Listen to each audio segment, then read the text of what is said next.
Bueno, nos vamos a meter ahora con una encuesta que a mí siempre me resulta particularmente interesante ahora que se está discutiendo todo el tema de paritarias, ingresos, los puntos a partir de los cuales uno se puede considerar clase media, clase alta, clase baja, cómo es esa pirámide con relación a los ingresos en la Argentina. Guillermo Oliveto preside la consultora W, que se realiza periódicamente este tipo de estudios. ¿Qué tal, Guillermo? Buen día. ¿Qué tal, María? ¿Cómo estás? ¿Cómo te va? O sea, a mí siempre me llamó la atención y creo que había un sitio web que en un momento justamente jugaba un poco con esto, que le preguntaba a la gente, ¿cuál es tu ingreso promedio, el tuyo familiar? ¿Dónde crees que te ubicas? Y todos estando muy por arriba o incluso por debajo de lo que es la clase media, los argentinos tendemos a definirnos como de clase media, ¿no? Es muy fuerte eso. Es que nosotros hicimos el año pasado una investigación muy grande, más de 1.500 casos a nivel país, y le preguntamos a la gente de qué clase social creen que son, y 80% cree ser clase media. O sea, la clase media para la Argentina es un vector de identidad, más que una clase social o un espacio que se puede ubicar en función de ingresos o cosas por el estilo. La realidad es que técnicamente hoy 47% de la población es clase media. Argentina tiene uno de los porcentajes de clase media más altos de toda la región latinoamericana junto con Uruguay. Esto fue validado por el último estudio también del Banco Mundial, que coincide con estas cifras. Lo que empieza a pasar es que mucha gente dice, bueno, primero, ¿cómo se definen las clases sociales? No solo es por ingreso, o sea, en realidad hay dos cuestiones centrales que hacen a la clase social, definida por la sociología y por el mundo de los negocios y del marketing, que es qué tipo de educación tenés o qué nivel de educación alcanzaste y qué ocupación tenés. En función de esas dos cosas se ubican dentro de lo que se llama el ABC1, el C2, C3 y demás, estas letras que a veces la gente no entiende, pero bueno, es una nomenclatura técnica, pero es clase alta, clase media típica, clase baja superior y clase baja inferior, que hoy ese grupo, que sería el piso de la pirámide, está todo por debajo de la línea de la pobreza, ¿no? La Argentina se divide a grosso modo en 5 grandes estratos. Lo que nosotros hicimos además es correlacionar esos estratos con niveles de ingreso, que es una lógica, si querés, más americana. Que los americanos miden clase social solo por ingresos, los europeos miden mucho más por cuestiones más del orden blando, si querés, ¿no? Lo que hicimos fue mezclar esas dos lógicas para tratar de tener una estructuración que sirva tanto para la interpretación más social como para la interpretación económica. Pero entonces, ustedes definen clase media y, digo, va en línea con lo del Banco Mundial, que es el 47%, ¿qué es?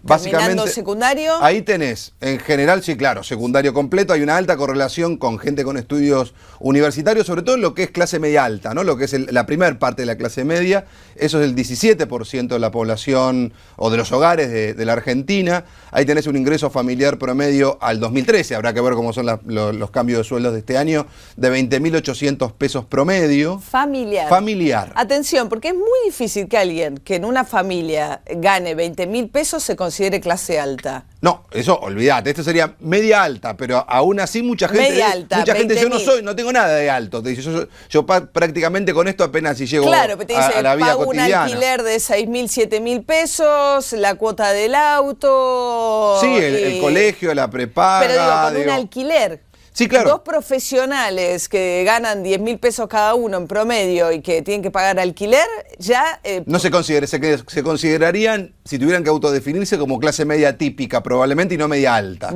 Jamás media alta. Bueno, y la realidad es que todos los parámetros son relativos, no hay que comparar con el resto, ¿no? Lo cierto es que la Argentina tiene hoy una estructura social fragmentada, donde hay una diferencia entre el techo de ingresos y el piso de ingresos de 30 veces.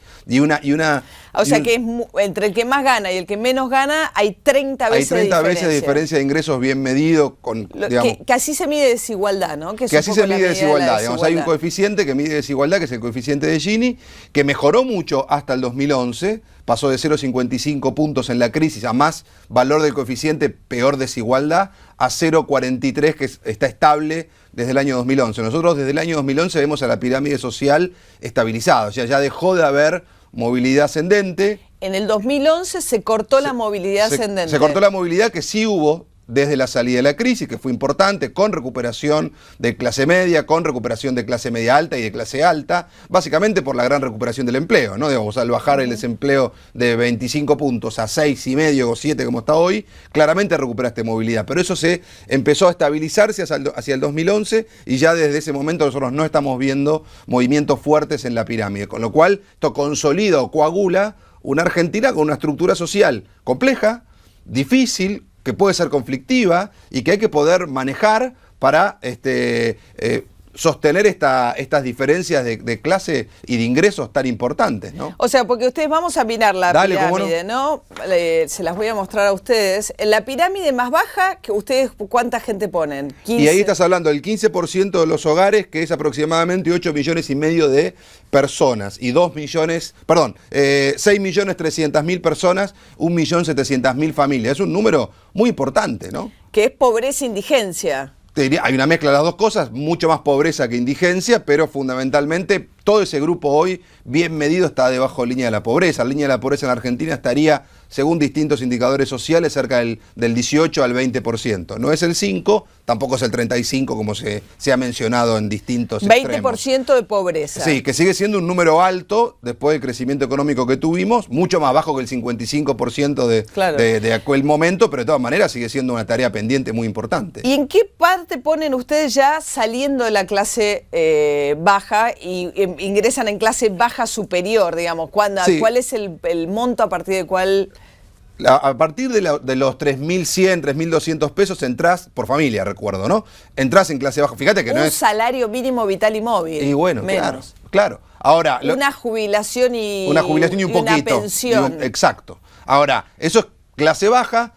Ahí hay muchísima gente, ahí estás hablando de 3.700.000 familias, estás hablando de 13 millones de habitantes. O sea, la Argentina sumando y tiene todavía prácticamente 20 millones de habitantes que son de clase baja. Casi la mitad de la población es clase baja. Baja, pobre, baja superior o baja inferior, que incluye pobreza e indigencia metido la mitad adentro del país. Prácticamente la mitad del país. Entonces, todavía hay muchísimo. Yo lo que siempre trato de alertar con esto es atención con ciertas políticas, porque la latencia de la conflictividad social en una estructura de este perfil está siempre a la vuelta de la esquina. Hay que tener mucha precisión para manejar esta Argentina, tanto hoy como la que viene. Y clase media típica en la Argentina sería estos 2003. Un ingreso de 10.000 pesos familiar. Un ingreso de 10.800 pesos, 2013, María. 2013, ingreso perdón. De 10.800 pesos familiar. Estás en lo que mucha gente que está ahí podría no considerarse clase media, o podría considerarse no media típica, sino media baja, bordeando con la baja.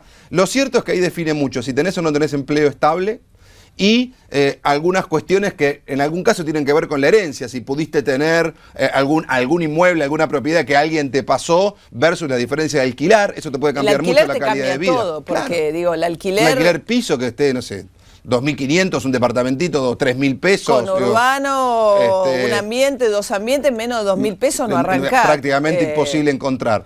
Entonces, eso te modifica mucho tu manera el poder adquisitivo disponible, ¿no?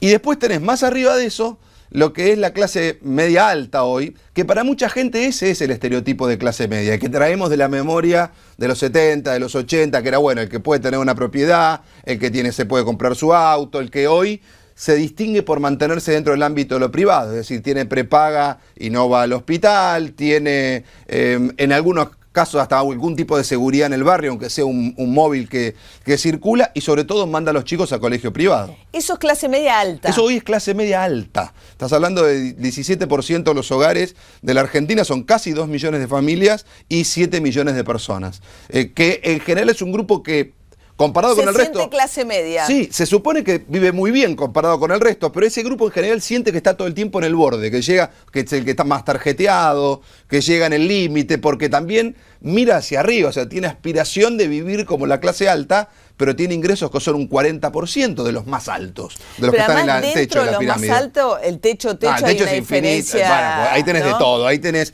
el otro día me hacía una pregunta, dice, ¿dónde están los ricos? Yo, los ricos prácticamente no entran en este tipo de análisis de carácter social y económico, porque están como en un supranivel, es el 0,5% de la población, pero de todas maneras, cuando vos tomás el ABC1, tiene de ingreso promedio 66.000 pesos por familia. Obviamente hay familias que ganan ahí 100.000, 150.000, 200.000 pesos por mes. Sí, por ahí uno de 66.000 no se siente tampoco entre los más ricos de la Argentina. No, por eso cuando haces la encuesta... Clase media alta, por ahí se sentiría alguien así, sobre todo en comparación con los millonarios. Tal cual. Primero no sentirían que están en el techo de ninguna estructura, y claro, sin embargo lo están. Que muchos dicen, pero ese ingreso está mal. Te aseguro que en general los indicadores que miden ingresos en Argentina miden ingresos muy por debajo de estos en los niveles más altos. Nosotros corregimos eso por un factor que desarrollamos para acercarlo a la realidad, porque si no la gente dice, no puede ser, eso está mal. Primero que la Argentina tiene una costumbre, no de ahora, sino de siempre, de no contar cuánto se gana. Claro, en Estados Unidos es una cosa totalmente natural. Normal. Sí, sí, te lo dicen hasta con orgullo. ¿Cuánto sí. por año? ¿Cuánto por año? $200.000, $300.000, no sé, el número que fuera. Acá es todo lo contrario. Y lo dicen antes de impuestos. Sí. Que en realidad es otra cosa que culturalmente nosotros sentimos que el impuesto nos saca algo. En Estados Unidos siente que el impuesto forma parte del salario. Hay como una concepción muy distinta del... Muy diferente. Entonces, lo que podés ver con esto es, en primer lugar, que la Argentina, aún con estos niveles, que son mucho menores que los que supo tener, sigue siendo un país con una clase media importante, pero una clase media distinta a la que supo ser. Una clase media que hay una gran parte, que es ese 3 o ese 30% que gana 10.000 pesos, que es una clase media nueva, es una clase media post-crisis, que a lo mejor ya no aspira a la vivienda y por ahí, bueno, se compra más tecnología, o compra algo de ropa, o se hace algún viaje, o aspira, bueno, no llego al auto, me compro una moto, que han sido bienes icónicos. La explosión de la moto y el auto, el auto dos puertas. El auto, el más chiquito, pero en muchos casos, vos decís, un bien icónico de ese nivel hoy es la moto. Que se vendieron 700.000 motos por año en los últimos años en Argentina. O el auto dos puertas. O el auto chiquito dos puertas y el celular. El celular es el bien icónico que permite de algún modo portar identidad. Claro, un smartphone lo más potente y novedoso que se pueda tener. Son pequeñas señales, pero en un país donde la clase media, antes que una clase social, es una identidad, mucho se define a través de cuestiones vinculadas con el consumo. Por eso hay tanta relación entre el consumo y, si querés, esta cuestión social, porque es en función de lo que mostrás, sos. En este país, María, si no sos de clase media, casi no sos. Porque para la gran mayoría ser clase media es ser argentino, está en nuestro ADN. Entonces, si yo no me puedo incluir en algún tipo de clase media, me siento medio afuera.